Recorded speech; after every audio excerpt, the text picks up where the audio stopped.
सुंदरकांड हिंदी में page number 36 से 40।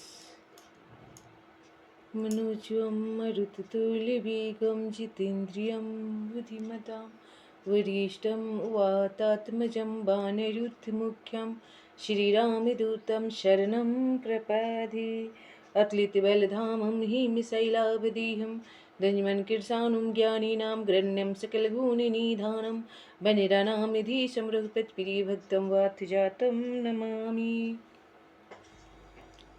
तब रावण का क्रोध मानो अग्नि के समान है और श्वास प्रचंड वायु है। उससे जलते हुए विभीषण की रक्षा की ओर अखंड राज दिया, और जो संपदा महादेव जी ने रावण को दी थी, जबकि रावण ने अपने 10 सिर काटकर शिव जी को अर्पित कर दिए थे, वही संपदा आज श्री राम जी ने विभीषण को संकोच के साथ दिए। तब ऐसे प्रभु को छोड़कर जो दूसरे को भजते हैं, ये मनुष्य बिन पूछ और बिना सिंह के पशु के समान हैं। अपना जानकर प्रभु ने उसे अपना लिया। उनका स्वभाव समस्त वानरों को अच्छा लगा और फिर सर्वज्ञ सबके मन में वास करने वाले और चराचर के व्याप्त सबसे परे और उदासीन रहने वाले, नीति के पालक और राक्षसों के संहार करता प्रभु यह वचन बोले। हे सुग्रीव और हे लंका के राजा वीर विभीषण, सुनो किस प्रकार से समुद्र को पार किया जाए। इसमें सर्प, मगर और अनेक जाति की मछलियां है तथा यह ब्राही दुस्तर और अगाध है। तब विभीषण ने कहा, हे रघुकुल के स्वामी, आपके बाण करोड़ों समुद्र को सोख सकते हैं। तथापि यह नीति कह रही है कि आप जाकर समुद्र से प्रार्थना कीजिए।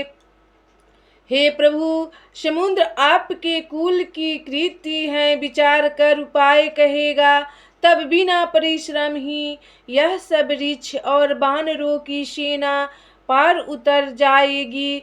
तब श्री राम जी ने कहा, हे सखा, तुमने अच्छी युक्ति बताई, यही करूँगा। यदि देव ने सहायता की, यह सलाह लक्ष्मण जी को अच्छी न लगी, तब वह राम जी के वचन सुनकर अत्यंत दुख पाए और कहने लगे, हे नाथ, देव का क्या भरोसा, मन को उत्तेजित समुद्र को सोख लीजिए।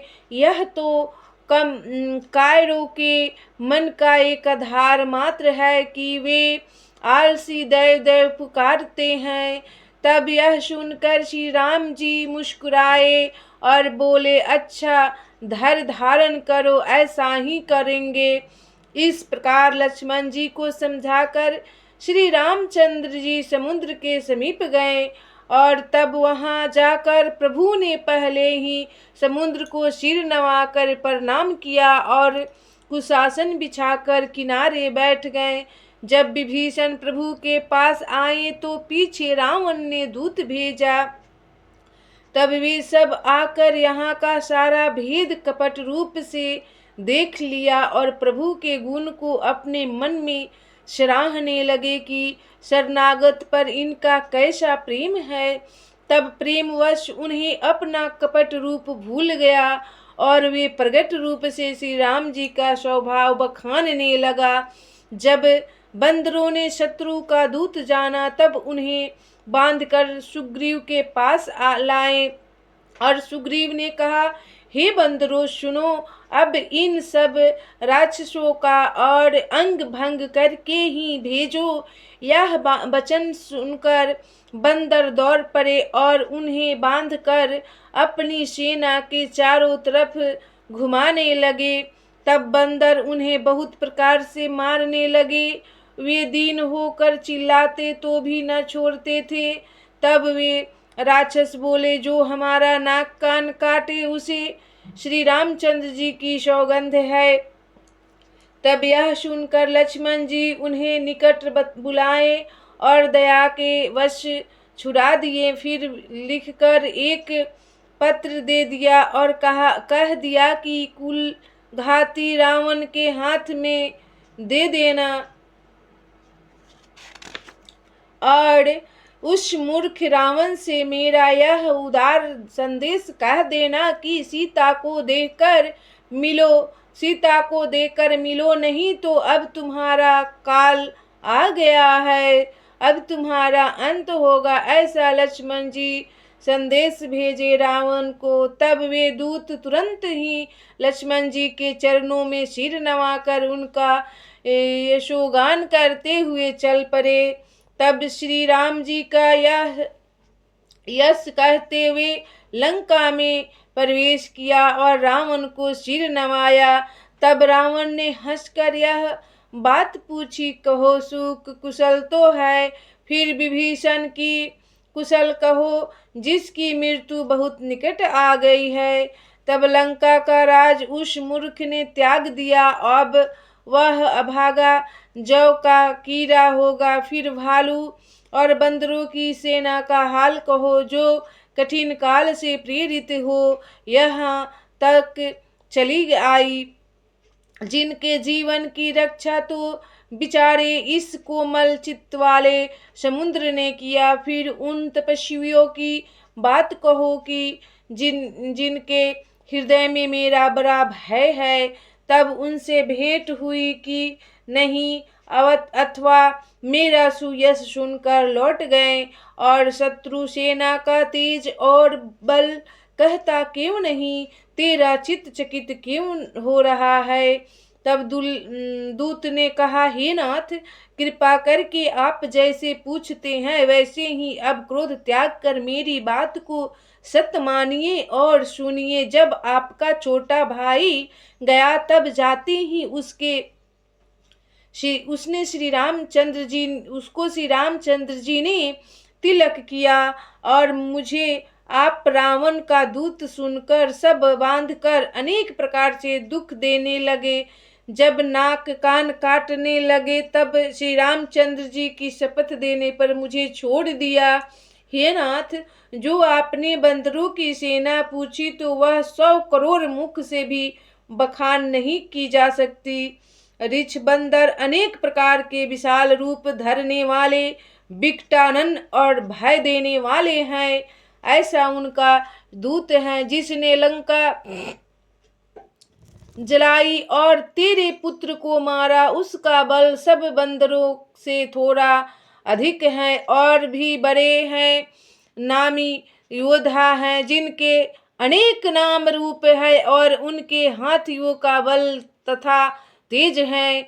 उनके नाम द्विविध, मयंद, नील, नल, अंगद, विकटास, दधिमुख, केहरी, कुमुद, गौ और जामवंत हैं। ये सब बल की राशि हैं और ये सभी बंदर सुग्रीव के ही समान तथा उनके समान और जो करोड़ों हैं उनकी गिनती कौन करे। श्री राम जी की कृपा से इनमें अतुलित बल है और वे त्रैलोक को भी तृण के समान गिनते हैं। फिर हे रावण, मैंने सुना है कि 18 पदम बंदरों की सेना के सेनापति हैं। हे नाथ, सेना में ऐसा कोई भी बंदर नहीं कि जो तुम्हें लड़ाई में जीत न सके। सब परम क्रोध करके हाथ मिजते हैं, परंतु श्री राम जी आज्ञा नहीं देते। सर्पों और मछलियों सहित समुद्र को भी सोख सकते हैं। इससे भी काम न चलेगा तो वे विशाल पर्वतों से उसे पाट देंगे और कहते हैं कि रावण को मर्दन कर धूल में मिला देंगे। वे बहुत गरजते और चिल्लाते हैं, सहज ही असंख्य हैं, मानो लंका को ग्रस लेना चाहते हैं। ऐसे अयोध्या बंदर आए हुए हैं और इस प्रकार से सब बंदर भालू स्वाभाविक शूरवीर हैं। फिर सिर पर प्रभु राम जी हैं। इससे रावण ऐसे करोड़ों काल को भी वे संग्राम भूमि में जीत सकते हैं। श्री राम जी के अटूट तेज बल और बुद्धि के सैकड़ों शेषनाग भी वर्णन नहीं कर सकते। उनका एक ही बाण सैकड़ों समुद्रों को सोख सकता है। परंतु उन्हें तुम्हारे भाई से नीति पूछी है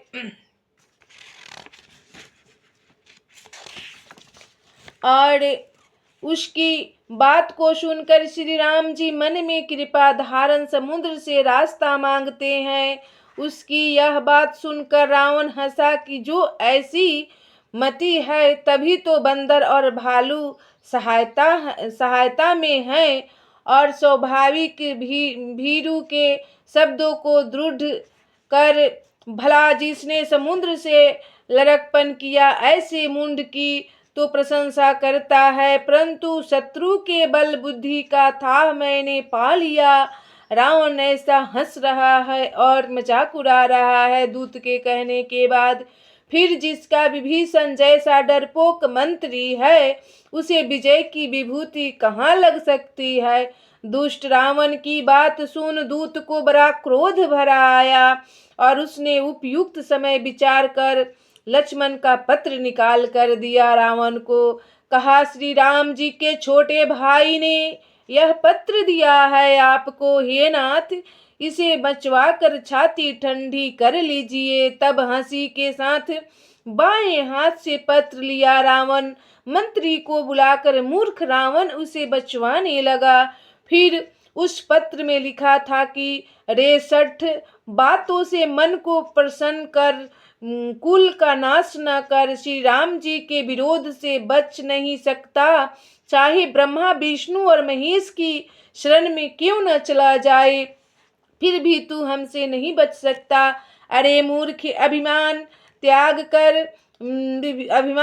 कर विभीषण की तरह प्रभु के चरण कमल का भौरा बन जा। श्री राम जी के अग्निवत बाणों में पड़कर अपने कुल सहित पतंग क्यों बन रहा है, अपनी कुल का नाश न कर रे सठ, तू मेरी बात को सत्य मान। ऐसा सुनकर रावण भयभीत तो हुआ, किंतु मुस्कुरा कर कहने लगा कि छोटे तपस्वी के वचन का विलास तो देखो कि भूमि पर परे परे हाथ में आकाश को पकड़ रहा है। शुक ने कहा, हे नाथ सच सब सत्य है। हे प्राकृतिक अभिमानी, समझो और क्रोध त्याग कर मेरा वचन सुनो। हे नाथ, श्री राम जी से बैर करना छोड़ दो। श्री रामचंद्र जी यद्यपि अखिल ब्रह्मांड के राजा हैं तथापि अत्यंत कोमल स्वभाव के हैं। मिलते ही तुम पर कृपा करेंगे और तुम्हारे एक भी अपराध को हृदय में न रखेंगे, क्षमा कर देंगे। हे प्रभु, सीता को श्री रामचंद्र जी को दे दीजिए और मेरा इतना कहना मानिए। जब उसने सीता को देने को कहा तो उस पर रावण ने चरण का प्रहार किया और लात से मारा। तब वह रावण के चरणों में सिर नवाकर वहां चला जहां कृपा के समुद्र श्री राम जी विद्यमान थे। तब प्रणाम कर अपनी कथा सुनाई तो श्री राम जी कृपा से उसने अपनी गति प्राप्त की। हे पार्वती, वह पहले ही बड़ा ज्ञानी मुनि था जो अगस्त ऋषि के शाप से राक्षस हो गया था और वह श्री रामचंद्र जी की बारंबार वंदना करके फिर अपने आश्रम को चला गया।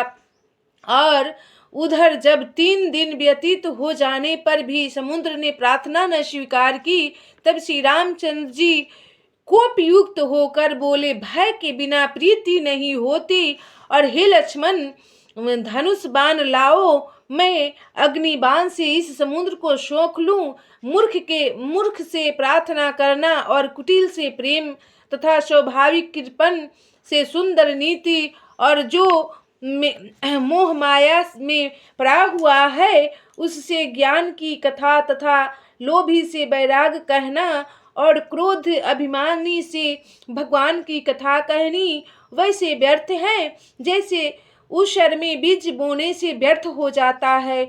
ऐसा कहकर श्री राम जी ने धनुष चढ़ाया तो उनकी यह सम्मति लक्ष्मण के मन को अच्छी लगी। फिर तो प्रभु ने अत्यंत ही कराल अग्निबाण को चढ़ाया तो समुद्र के हृदय में ज्वाला उठी और घड़ियाल, सर्प और मछलियां आदि व्याकुल हो गए। और समुद्र ने जाना कि सब जल रहे हैं तो स्वर्ण के थाल में अनेक प्रकार की मणियों को भर ब्राह्मण रूप की मान रहित हो आया। फिर हे गरुड़ जी, अकेले वृक्ष काटने पर ही फलता है, चाहे कोई उसे कितना ही यत्न से क्यों न सींचे। वैसे ही जो नीच होते हैं वे प्रार्थना से नहीं मानते, डांटने पर मानते हैं। तब भय युक्त समुद्र ने आकर श्री राम जी के पांव पकड़ लिए और कहा, हे नाथ, मेरे अपराधों को क्षमा कीजिए। और क्योंकि आकाश, वायु, अग्नि, जल और पृथ्वी इनकी करनी स्वाभाविक जड़ होती है। सब ग्रंथ कहते हैं कि दृष्टि के लिए ही तो आपकी प्रेरित माया ने यह रचना की है। जो आप प्रभु की जैसी आज्ञा जिसके लिए है वह उसी प्रकार रहने में सुख को प्राप्त होता है। प्रभु ने अच्छा किया जो शिक्षा दी, सारी मर्यादा तो आप ही ने स्थापित की है। प्रभु, ढोल, गंवार, शूद्र, पशु और स्त्री यह सब तारना ही देने योग्य हैं। इसलिए यदि मैं आपके प्रताप से सुख जाऊं तो सेना उतरे, इसमें मेरी कोई प्रतिष्ठा नहीं है। फिर वेद कहता है कि प्रभु की आज्ञा अपील अनिवार्य है, तो वही कीजिए जो आपको अच्छा लगे। समुद्र की ऐसी वाणी सुनकर कृपालु श्री राम जी ने मुस्कुराकर कहा कि जिस प्रकार से बंदरों की सेना उतरे हैं, तात तुम वही उपाय करो। हे नाथ, यह जो नील और नल दोनों भाई हैं, इन्हें बचपन में एक ऋषि सर का ऐसा आशीर्वाद है कि इनके स्पर्श किए हुए बड़े बड़े पत्थर आपके प्रताप से समुद्र पर तैरने लगेंगे। फिर मैं भी प्रभु के प्रताप को हृदय में धारण कर अपने भक्ति भाव से सहायता करूंगा। हे नाथ, इस प्रकार समुद्र में पुल बंधवा दीजिए कि जो सुयस तीनों लोकों में गाया जाएगा। हे नाथ, जब इस बाण से जो मेरे उत्तर तट के वासी हैं उन पाप मूलक दुष्टों को मारिए। तब समुद्र के मन की पीड़ा सुनकर प्रभु संग्राम में धीर श्री राम जी ने तुरंत ही उसकी व्यथा हर ली। और श्री राम जी के बड़े अतुलित बल को देखकर समुद्र हर्षित हो सुखी हो गए। और तब समुद्र अपना सब चरित्र कह सुनाया और उनके चरणों में वंदना करके चला गया। तब समुद्र अपने घर को गया। उसकी यह सम्मति श्री रामचंद्र जी को अच्छी लगी। श्री तुलसीदास जी कली काल के पापों के नाशक इस चरित्र का गान करते हैं, जो सब सुखों का घर, दुखों का शमन करने वाला है और श्री राम जी के गुणों से भरा है। इससे पवित्र मन वाले सज्जन संसार की सब आशा और भरोसा त्याग कर इसे गाते हैं और सुनते हैं। श्री रामचंद्र जी का यह गुणगान सब सुमंगलों को देने वाला है। जो आदर सहित इसे सुनते हैं वे इस संसार सागर से बिना नौका के ही पार हो जाते हैं। श्री गुरु चरण सरोज रज, निज मन मुकुर सुधार। बरन रघुबर बिमल जसु, जो दायकु फल चार। बुद्धिहीन तनु जानिकी, सुमिरो पवन कुमार। बल बुद्धि विद्या देहु मोहि, हरहु कलेश विकार।